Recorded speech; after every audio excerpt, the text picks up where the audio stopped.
ಮಕ್ಕಳೇ ಇಲ್ಲದ ಮುಚ್ಚುವ ಹಂತದಲ್ಲಿದ್ದ ಶಾಲೆಗೆ ಮರುಜೀವವನ್ನ ತುಂಬಿದ ಮುಖ್ಯ ಶಿಕ್ಷಕಿ. 9 ಮಕ್ಕಳ ದಾಖಲಾತಿ, 4-5 ಮಕ್ಕಳು ಹಾಜರಿ. 4 ದಿನದಲ್ಲಿ 50 ದಾಟಿದ ಮಕ್ಕಳ ಸಂಖ್ಯೆ. ಹಾಗಿದ್ರೆ ಆ ಶಾಲೆಯಲ್ಲಿ ನಡೆದ ಪವಾಡವಾದರೂ ಏನು? ಈ ಸ್ಟೋರಿ ನೋಡಿ. टीचर लोग हम लोग को पढ़ाते, कपड़ा दिया, खाने का प्लेट दिया, खाना दिया. टीचर लोग हमको इधर आया तो कुछ सीखता हूँ. स्कूल मुझे बहुत अच्छा लगा आप टीचर लोगों से मिलके. मैं स्कूल में हमेशा आऊँगा, कभी नहीं छुट्टी करूँगा. हाँ, हमेशा नहीं छुट्टी करेंगे. फौजी बनोगे. Very good. देश की रक्षा करने के लिए वेरी गुड. तुम क्या बनोगे? मैं आप जैसा टीचर.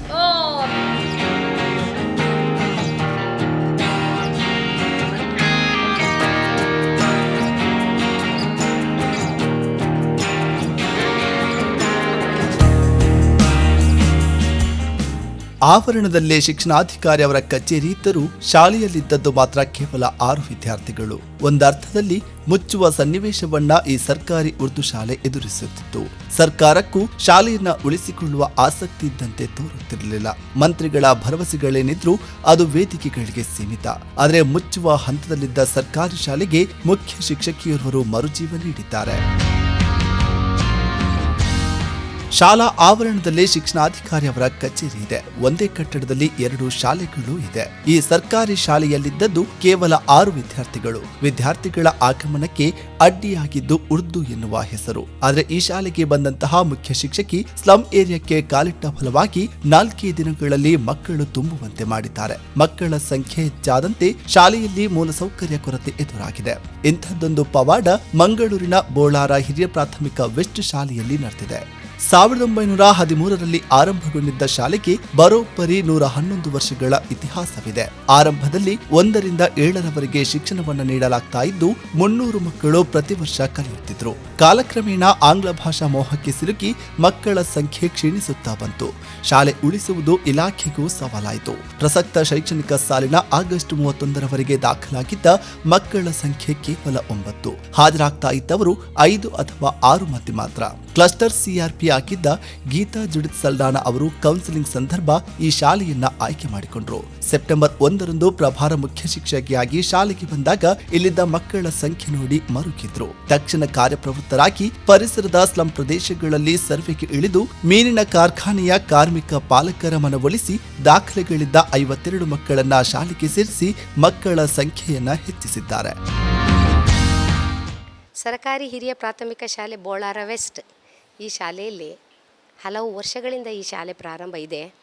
ಆದರೆ 2019ರ ನಂತರ ಮಕ್ಕಳ ಒಂದು ಹಾಜರಾತಿ ಈ ಶಾಲೆಗೆ ಸೇರ್ಪಡೆ ಗಣನೀಯವಾಗಿ ಕಡಿಮೆ ಆಯಿತು. ಅಂದರೆ ಒಂದು 19 ವಿದ್ಯಾರ್ಥಿಗಳು, 18-20 ಈ ರೀತಿ ವಿದ್ಯಾರ್ಥಿಗಳು ಇದ್ದರು. ಒಟ್ಟಿನಲ್ಲಿ ಹೋದ ತಿಂಗಳಲ್ಲಿ ಕೌನ್ಸಿಲಿಂಗ್ ಆಗಿ ಈ ತಿಂಗಳು ಸೆಪ್ಟೆಂಬರ್ 1ಕ್ಕೆ ಅದಕ್ಕಿಂತ ಮೊದಲು ನಾನು CRP ಆಗಿ ಕೆಲಸ ಮಾಡ್ತಿದ್ದೆ. CRP ಕೌನ್ಸಿಲಿಂಗಲ್ಲಿ ನಾನು ಈ ಶಾಲೆಯನ್ನು ತೆಗೆದುಕೊಂಡು ಈಗ ಮೊನ್ನೆ ಸೆಪ್ಟೆಂಬರ್ 1ಕ್ಕೆ ಈ ಬೋಳಾರ ವೆಸ್ಟ್ ಶಾಲೆಗೆ ನಾನು ರಿಪೋರ್ಟ್ ಮಾಡಿದೆ. ಆಗ ಈ ಶಾಲೆಯಲ್ಲಿ 5 ಮಕ್ಕಳಿದ್ದದನ್ನು ನೋಡಿ ನಾನು ಇಲ್ಲಿಯ ಸುತ್ತಮುತ್ತಲಿನ ಶಾಲೆಯ ಪರಿಸರವನ್ನೆಲ್ಲ ನೋಡಿದಾಗ ನನಗೆ ಈ ಶಾಲೆಯ ಪರಿಸರದಲ್ಲಿ ಆ ಮೀನು ಹಿಡಿಯುವ ಮಕ್ಕಳು, ಆ ಬಂದರ್ ಸೈಡಲ್ಲಿರುವಂಥ ಮಕ್ಕಳು, ನಿರ್ಗತಿಕರು, ಕೆಲವರು ಭಿಕ್ಷುಕರ ಮಕ್ಕಳು, ಹೀಗೆ ಶಾಲೆಗೆ ಹೋಗದಂಥ ಮಕ್ಕಳು, ಶಾಲೆಯಿಂದ ಹೊರಗುಳಿದ ಮಕ್ಕಳು, ಹೀಗೆ ನಾನು ಸರ್ವೆ ಮಾಡಿದಾಗ ಬಹಳಷ್ಟು ಕೆಟಗರಿಯ ಮಕ್ಕಳು ಸಿಕ್ಕಿದ್ರು. ಮಾತ್ರವಲ್ಲ 1 ರಿಂದ 7ನೇ ತರಗತಿಯವರೆಗಿನ ವಿದ್ಯಾರ್ಥಿಗಳು ನನಗೆ ಅಲ್ಲಿ ಸಿಕ್ಕಿದ್ರು. ಈ ವಿದ್ಯಾರ್ಥಿಗಳನ್ನು ನಾನು ಶಾಲೆಗೆ ಬರಲಿಕ್ಕೆ ಹೇಳಿದಾಗ ಅವರು ಯಾರೂ ಒಪ್ಪಲಿಲ್ಲ. ಮನ ಒಲಿಸಿ, ತಾಯಿ ತಂದೆಯವರ ಮನ ಒಲಿಸಿ ಅವರಿಗೆಲ್ಲ ಶಿಕ್ಷಣದ ಬಗ್ಗೆ, ಶಿಕ್ಷಣದಿಂದ ವಂಚಿತರಾದ ವಿದ್ಯಾರ್ಥಿಗಳ ಬಗ್ಗೆ, ಇವರ ಉಜ್ವಲ ಭವಿಷ್ಯಕ್ಕೆ ನಾವು ಶಿಕ್ಷಕರು ಸಹಾಯ ಮಾಡ್ತೇವೆ, ನಾವು ಕಲಿಸ್ತೇವೆ, ನೀವು ಕಳಿಸಬೇಕು ಅಂತ ಹೇಳಿಬಿಟ್ಟು ಬಹಳಷ್ಟು ಅವರ ಮನ ಒಲಿಸಿ ಅದರ ಹಿಂದೆ ಮಾಡಿದಂಥ ಕೆಲಸ ಕಾರ್ಯ ನನಗೆ ಹೇಳಲಿಕ್ಕೆ ಬೇಡ. ಆದರೂ ಅದೆಲ್ಲ ಮಾಡಿ ನಾವು ಮಕ್ಕಳನ್ನು ಇಲ್ಲಿ ತಂದೆವು. ಮಕ್ಕಳಿಗೆ ಸಹ ಬಹಳ ಒಂದು ಸಂತೋಷ. ಬರುವಾಗ ಮಕ್ಕಳಿಗೆ ಯೂನಿಫಾರ್ಮ್ ಯಾವುದೂ ಇರಲಿಲ್ಲ. ಯಾಕೆಂದರೆ ಹೊಸದಾಗಿ ಈ ತಿಂಗಳಲ್ಲಿ ಸೇರಿದ ಮಕ್ಕಳು ನೋಡಿ, ಇಲಾಖೆದೆಲ್ಲ ಒಂದು ಸರಿದು ಕೊಟ್ಟಾಯಿತು, ಮತ್ತು ಮುಂದಕ್ಕೆ ಅದು ಕೊಡ್ತೇನೆ ಹೇಳಿದ್ದಾರೆ. ಈಗ ಈ ಮಕ್ಕಳಿಗೆ ಒಂದೇ ಬಟ್ಟೆ ಇರ್ತಿತ್ತು. ಮಕ್ಕಳು ತುಂಬ ಅಳ್ತಾ ಇದ್ದರು, ನಮಗೆ ಶಾಲೆಗೆ ಬರಲಿಕ್ಕೆ ಬೇಕು ಟೀಚರ್, ಆದರೆ ನಮ್ಮ ಹತ್ರ ಬಟ್ಟೆ ಇಲ್ಲ ಅಂತ. ನಾನು ಮೊದಲು CRP ಆದಾಗ ನನ್ನ ಕ್ಲಸ್ಟರಲ್ಲಿ, ನನ್ನ ಫ್ರೆಂಡ್ಸ್ಗಳಲ್ಲಿ, ನನ್ನ ಕುಟುಂಬ ಸಂಸಾರಸ್ಥರು ತುಂಬ ಜನ, ನನ್ನ ಫ್ರೆಂಡ್ಸಲ್ಲಿ, ನೀಸ್ಗಳಲ್ಲಿ, ನೇವ್ಯೂಸ್ ತುಂಬ ಜನ ಇದ್ದಾರೆ. ಅವರ ಹತ್ರ ಎಲ್ಲ ಹೇಳಿದೆ, ನನ್ನ ಮಕ್ಕಳಿಗೆ ನಾನೊಂದು ಶಾಲೆ ತೆರೆದಿದ್ದೇನೆ, ಮುಚ್ಚಿದ್ದು ಅಂತ ಹೇಳ್ಬೋದು. ಬಹುಶಃ ಅಲ್ಲಿ ಮಕ್ಕಳಿಲ್ಲದಾಗ ಈಗ ಸೇರಿದ್ದಾರೆ. ನಾವೆಲ್ಲ ಬಡ ಮಕ್ಕಳಿಗೆ ನೀವು ಬಟ್ಟೆ ಕೊಡಬೇಕು, ನಿಮ್ಮ ಮಕ್ಕಳ ಹಳೆತು ಬಟ್ಟೆ ಕೊಡಬೇಕು ಹೇಳುವಾಗ ನನ್ನ ತುಂಬ ಮುಖ್ಯ ಶಿಕ್ಷಕರು, ಪೆರ್ಮನೂರು ಕ್ಲಸ್ಟರಿನ ಮುಖ್ಯ ಶಿಕ್ಷಕರು ನನ್ನೊಂದಿಗೆ ಹೇಳಿದರು, ಮೇಡಮ್ ನೀವು ಒಳ್ಳೆ ಕೆಲಸ ಮಾಡ್ತಾ ಇದ್ದೀರಿ, ನಿಮ್ಮೊಂದಿಗೆ ನಾವಿದ್ದೇವೆ ಅಂತ ಹೇಳಿಬಿಟ್ಟು ಬಹಳಷ್ಟು ಹಳೆ ಬಟ್ಟೆಗಳು ರಾಶಿ ರಾಶಿ ಟೆಂಪೋ ಕಳಿಸಿಕೊಟ್ರು. ಒಂದು 2-3 ಸರಿ ನಾನು ಅದನ್ನು ಕೊಟ್ಟೆ. ಈಗ ಇನ್ನೊಂದು ರಾಶಿಯಲ್ಲಿ ಉಂಟು, ಅದನ್ನು ಇವತ್ತು ನಾಳೆ ಅದನ್ನು ಡಿಸ್ಟ್ರಿಬ್ಯೂಟ್ ಮಾಡ್ತೇನೆ. ಆ ನಂತರ ದಿನಾಲು ಈ ಮಕ್ಕಳು ಆ ಬಟ್ಟೆಯನ್ನೇ ಹಾಕಿಕೊಂಡು ಬರ್ತಾ ಇದ್ದಾರೆ, ಮಕ್ಕಳು ಸಂತೋಷದಿಂದಿದ್ದಾರೆ. ಈ ಶಾಲೆಗೆ ವಿಶೇಷ ದಾಖಲಾತಿ ಆಂದೋಲನದ ಮೂಲಕ ಹೆಚ್ಚು ಮಕ್ಕಳ ದಾಖಲಾತಿ ಆಗಿರುವುದರ ಬಗ್ಗೆ ಶ್ರೀಮತಿ ಗೀತಾ ಜುಡಿತ್ ಸಾಲ್ದಾನ ಅವರು ನಮ್ಮ ಅಕ್ಷರ ದಾಸೋಹ ಕಚೇರಿಗೆ ಬಂದು ಒಂದು ಪತ್ರವನ್ನು ಕೊಟ್ಟಿದ್ದರು.